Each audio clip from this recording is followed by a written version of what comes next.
मैं एक चीज़ पूछना चाहता हूँ पुरुषोत्तम जी, आप कबीर पर बहुत कुछ आप काम करते हैं, अभी आशुतोष ने भी बताया और जिस दिन ये किताब रिलीज़ हुई उस दिन आपने इस पे एक अच्छा लंबा व्याख्यान भी दिया। साथ में आपने ये भी कहा कि यहाँ एकाध पदों पे भी चर्चा करता है, लेकिन क्योंकि मैं एक-एक पद पे 3-3 4-4 दिन पढ़ाता हूँ, लेक्चर लेता हूँ, तो इसलिए यहाँ मुझे लगा कि ये ठीक नहीं है।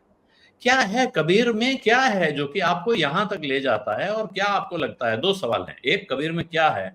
संक्षेप में क्योंकि आप फिर तो पूरा 1 घंटा इस पे निकल जाएगा। और दूसरा, क्या आपको लगता है कि कबीर को साहित्य में उनका स्थान मिला है जो उनको मिलना चाहिए था या साहित्य ने उनको एक तरह से अंडर वैल्यू किया और बाकी समाज ने उनको हाथों-हाथ लिया? देखिए ऐसा है कि ये किसी भी अध्यापक के लिए प्रलोभन होता है। 50 मिनट की क्लास के लिए हम लोग बदनाम हैं। लेकिन मेरा सौभाग्य है कि एक तरफ मैं जीवन भर अध्यापक रहा हूँ, तो दूसरी तरफ पिछले कई वर्षों से टेलीविज़न पे भी आता-जाता रहा हूँ। तो वो 30 सेकंड वाली कला भी मुझे आती है। हालाँकि यहाँ 30 सेकंड की ज़रूरत नहीं पड़ेगी, लेकिन ज़रूरत पड़ने पर 30 सेकंड में भी बात करना आता है। खैर, आपने बहुत महत्वपूर्ण दोनों सवाल किए आलोक जी। कबीर में ऐसा क्या है? देखिए, अगर बिल्कुल मोटे तौर से अगर बात शुरू करें, तो कबीर का एक पद है और जो अज्ञान ग्रंथावली में नहीं मिलता, लेकिन भाषा और उसके हिसाब से मान सकते हैं और माना जाता है कि कबीर का हो सकता है वो पद। और वो है, मोको कहाँ ढूंढे रे बंदे मैं तो तेरे पास में। ना मैं मंदिर, ना मैं मस्जिद, ना काबे कैलाश में। फिर लंबा चलता है पद और उसका अंत इस तरह है कि खोजी होई तो तुरते मिलियो पल भर की तलाश में, कहे कबीर सब श्वासों की श्वास में। यानी आपका जो अस्तित्व मात्र है, आपका जो पूरा जगत है और आप खुद एक मनुष्य के तौर पर परमात्मा या दिव्यता या जो भी आप उसको नाम दें, अगर आप परमात्मा के अस्तित्व को नहीं मानते तब भी जो एक जगत की समग्रता का बोध है वो आपके भीतर है और आप उसके हिस्से हैं। तो मोह को कहाँ ढूंढे रे बंदे मैं तो तेरे पास में। इसी तरह एक और पद है कबीर का, मैं कही विधि कथों गंभीर आलू, भीतर कहूं तो जग में लाजे, बाहर कहूं तो झूठा लू। अगर मैं ये कहूं कि वो परम तत्व मेरे भीतर है तो फिर ये सारा जगत क्या है? क्या मैं सारे जगत को झूठा कह रहा हूं? और अगर बाहर कहूं तो वो तो मेरे भीतर है, तो ये बात मुझे अटपटी लगती है कि वो तो मेरे भीतर है। तो ये उलझन आप देखें कवि की, मैं कही विधि कथों गंभीर आलू, और फिर जवाब जो कवि अपने आप को देता है और आपको देता है, बाहर भीतर सबद निरंतर मैं यही विधि कथों गंभीर। वो जो परम तत्व का बोध है, वो जो एक समग्रता का बोध है, आप उसे परमात्मा कहिए चाहे मत कहिए, वो आपकी इच्छा है, वो बाहर और भीतर के निरंतर संवाद में, जिसका अर्थ ये है कि कबीर के लिए ना तो आपके भीतर की आध्यात्मिक वेदना कोई फालतू की चीज है और ना ही आपके आसपास का समाज कोई उपेक्षा की वस्तु। कबीर ऐसी आध्यात्मिक साधना के कवि नहीं है जो ये कहे कि दुनिया जाए भाड़ में, हम तो अपनी साधना कर रहे हैं। दूसरी ओर कबीर ऐसी सामाजिक चेतना के भी कवि नहीं है जो ये कहे कि साहब हमें तो बस केवल समाज से मतलब है, बाकी अध्यात्म और प्रेम और ये सब जो आपके मन में चलता रहता है ये सब फालतू बात है, ये बेकार में वक्त कटी की चीजें हैं। कबीर के यहाँ जो जीवन की समग्रता का बोध है, इसने मुझे कबीर के प्रति इतना आकृष्ट किया है। एक बात। दूसरी बात, जो आपने कहा कि साहित्य में उनको उतना महत्व नहीं मिला, आप कह सकते हैं कि हजारी प्रसाद द्विवेदी के बाद तो ये कहना ठीक नहीं है। हजारी प्रसाद द्विवेदी ने जो पूरी पुस्तक लिखी कबीर, और उसके पहले असल में देखिए जैसा अपने देश में होता रहा है, कबीर हिंदी जगत में और हिंदी जगत के बाहर भी आम लोगों के बीच बहुत लोकप्रिय थे, अभी भी हैं तब भी थे। लेकिन हिंदुस्तान के उस समय के पढ़े लिखे मिडिल क्लास में कबीर की ओर एकाएक आकर्षण तब पैदा हुआ जब वो टैगोर ने नोबेल प्राइज पाने के बाद कबीर के 100 पदों का अंग्रेजी में अनुवाद किया, 100 पोएम्स ऑफ कबीर, और उनकी एक लंबी भूमिका ब्रिटिश स्कॉलर एवेलिन अंडरहिल के साथ मिलकर लिखी और उस अनुवाद में भी उनका योगदान था अंडरहिल का। तो उसके बाद कबीर एकाएक हिंदी से लेकर दूसरे देश क्षेत्रों तक में मिडिल क्लास में, अंग्रेजी पढ़ सकने वाले मिडिल क्लास में उनका महत्व एकाएक बढ़ गया। जहाँ तक साहित्यिक विभागों का सवाल है, ये कहना आज की तारीख में तो सर्वथा अनुचित है कि कबीर को महत्व नहीं मिला। साहित्यिक विमर्श में भी, साहित्यिक विभागों में भी, और चाहे वो हिंदी साहित्य के विभाग हों, चाहे इतिहास के विभाग हों। आजकल तो जिस तरह से अध्ययन हो रहे हैं पिछले 40-50 साल में, तो भारतीय इतिहास और संस्कृति के अध्ययन के लिए कबीर के टेक्स्ट को बेहद महत्वपूर्ण टेक्स्ट माना जाता है। अब जो आपने सवाल पूछा था कि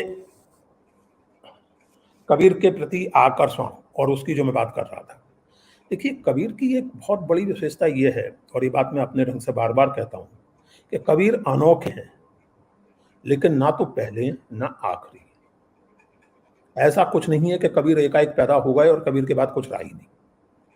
कबीर की जो परंपरा है, कबीर के प्रति सम्मान की, कबीर से सीखने की, वो परंपरा अगर आप वर्नाक्युलर सोर्सेस को देखें, कबीर की सराहना की, वो निरंतर मिलती है, निरंतर उसका एक स्थान, उसकी प्रेजेंस बनी हुई है।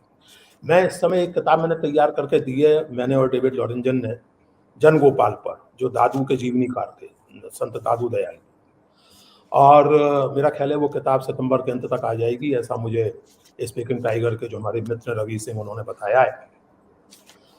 जन गोपाल आलोक जी एक बहुत रोचक घटना, जो अन्य स्रोतों में भी मिलती है, लोकप्रिय भी है बहुत। अकबर ने दादू को मिलने के लिए बुलाया। ये 1585 की घटना जन गोपाल के अनुसार है। और अकबर ने दादू को मिलने के लिए जब बुलाया, तो न्योता देते हुए भगवंत दास जी को उन्होंने कहा कि उनको बुला के लाओ। भगवंत दास आमिर के राणा थे।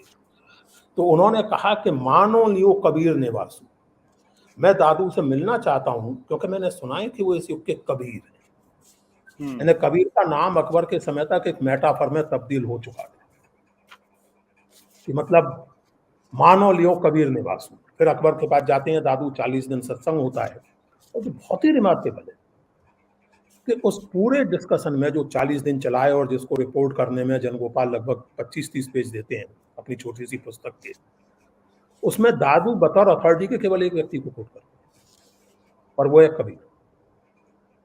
जब कोई सवाल पूछते हैं अकबर दादू से, तो दादू उसका जवाब देते हैं, और अकबर कहते हैं आप कैसे कह रहे हैं? तो जैसे हम लोग अथॉरिटी के तौर पर कोट करते हैं ना किसी को, तो अथॉरिटी के तौर पर दादू केवल और केवल कबीर को कोट करते हैं। उनकी 5 साखियां वो कोट करते हैं, जो प्रामाणिक हैं, ग्रंथावली में मिलती है। तो कबीर का ये जो प्रभाव है, इससे हम क्या जानते हैं, क्या सीखते हैं? बहुत से लोगों को लगता है कबीर हासुए की आवाज थी, बेकार की बात है। कबीर अपने समय में ही और अपने समय के तुरंत बाद बेहद महत्वपूर्ण और बेहद सम्मानित स्वर थे, जिसे मैं कहता हूं देश भाषा की प्रतिभा के, वर्नाक्युलर विजडम के। और उसमें जो बात आज हमारे लिए बेहद महत्वपूर्ण है, और जो मुझे लगता है कि कबीर को आज ही नहीं बल्कि सदा के लिए प्रासंगिक बनाती है, कबीर का एक पद है, बड़ा मार्मिक पद है, और आज के प्रसंग में वो और भी मार्मिक इसलिए हो जाता है कि कबीर के समय में भी और आज भी अल्लाह और राम, ये जैसे लगता है कि दो परस्पर सेनाओं के युद्ध घोष हैं, परस्पर लड़ रही सेनाओं के युद्ध घोष हैं। अल्लाह अकबर एक लड़ाकू अंदाज में कहा जाता है, जय श्री राम एक लड़ाकू अंदाज में कहा जाता है। कबीर के राम अलग किस्म के राम थे। कबीर मुस्लिम घर में, मुस्लिम परिवार में पैदा हुए थे, लेकिन उस तरह मुसलमान नहीं थे कि वो सारी मान्यताओं को स्वीकार करें। लेकिन इस पद में कबीर जो कहते हैं वो बहुत मार्मिक वक्तव्य है।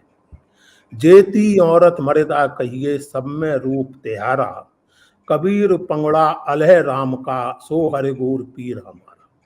पंगड़ा यानी बच्चा, बेटा, और अलह और राम दोनों शब्दों का प्रयोग कबीर कर रहे हैं। कबीर अल्लाह और राम दोनों का बेटा है। या इस तरह भी पढ़ सकते हैं कि अल्लाह और राम एक ही सत्ता को दिए गए दो नाम हैं, और जितने भी मनुष्य हैं, औरत मर्द, जेती औरत मर्दा कहिए सब में रूप तिहारा, कबीर पंगड़ा अलह राम का सो हरि गुर पीर हमारा। ये जो सेंसिबिलिटी है, इसी को मैं कहता हूं कि ठेठ आधुनिक सेंसिबिलिटी, मूलभूत मानवीय समता और संगठित धर्म के परे भी एक आध्यात्मिक अनुभूति की संभावना है।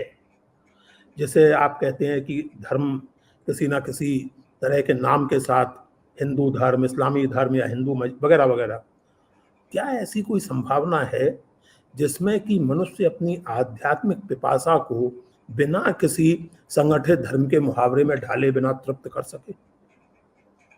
और इस प्रश्न का उत्तर मुझे लगता है कि जिन स्रोतों से हमें मिल सकता है, उनमें कबीर एक महत्वपूर्ण स्रोत है। बहुत ही महत्वपूर्ण शब्द है। और इसलिए एक तरफ वो सामाजिक संवेदना, एक तरफ वो प्रेम, प्रेम का जो तत्व है कबीर के यहाँ, प्रेम का जो बल है, प्रेम पर जो एम्फेसिस है कबीर का, और दूसरी ओर वो सामाजिक आलोचना और आध्यात्मिक चेतना। ये जो एक समग्रता बनती है, इसके कारण कबीर मुझे लगता है कि किसी भी व्यक्ति को जिनकी इन चीज़ों में दिलचस्पी हो, उसे आकर्षित करते हैं और करते रहेंगे।